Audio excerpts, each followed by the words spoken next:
Alors, qu'est-ce que vous voyez sur cette image? En fait, on voit tant de choses qu'on ne sait même plus sur quel détail s'arrêter. Justement, je la trouve particulièrement frappante pour sa superposition de mouvements. Enfin, vraiment, je trouve qu'il y a une très forte sensation de vitesse et de mouvement dans les détails.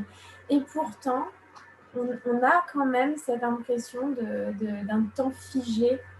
Certes, c'est le principe de la photographie, mais je sais pas. Moi, je trouve que justement, cette sorte de bande perpendiculaire à la rambarde, elle donne ce caractère figé à la photo, qui est voilà, assez déstabilisant pour le regard.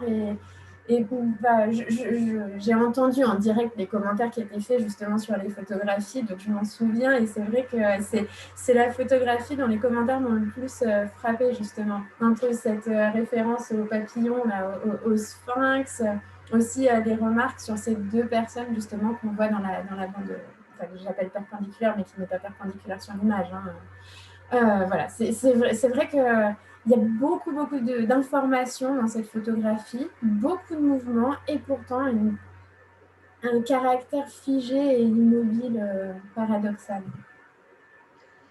Moi, j'ai eu beaucoup de plaisir à la faire, cette photo, parce que alors, c'était le grand rush. Donc, ça, il y avait énormément de passages dans cet escalator.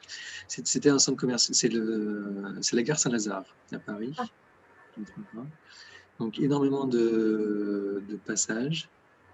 Et donc, les gens font pas attention à moi.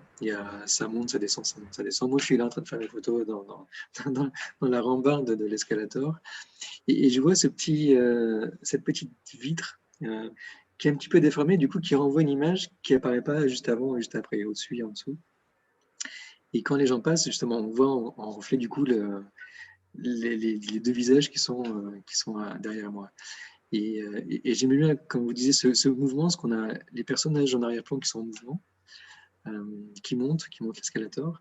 Et puis ces deux visages qui sont figés, mais qu'on a du mal à se comprendre pourquoi ils sont ici, vu que c'est ce qui font un petit peu étrange.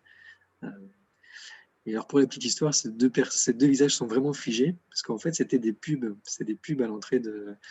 Alors c'était, je sais plus, c'était un magasin de parfum, donc il y avait voilà, des visages en présentoir, donc c'est vraiment des visages figés. D'accord. d'où leur côté si photogénique. Ah oui. Effectivement, d'accord. C'est formidable parce que justement, quand on voit ces deux visages, je trouve que c'est justement la partie de la photographie dans laquelle on projette le plus notre esprit. On s'imagine encore plus. C'est vraiment leur histoire à elles qu'on a envie de raconter finalement. Donc c'est assez amusant que ce soit finalement le côté le plus artificiel. D'autant plus que dans ces publicités, souvent c'est des mannequins construits, c'est pas forcément des vrais visages. Donc, c'est là où du coup le reflet il représente quelque chose qui est pas réel. Et du coup, c'est ça. Qu'est-ce que la réalité de cette image? Parce que voilà, c'est vraiment. Voilà. Et puis finalement, enfin, ce que je trouve aussi intéressant, c'est dans ce que vous disiez le fait d'être resté plusieurs heures à prendre des photos.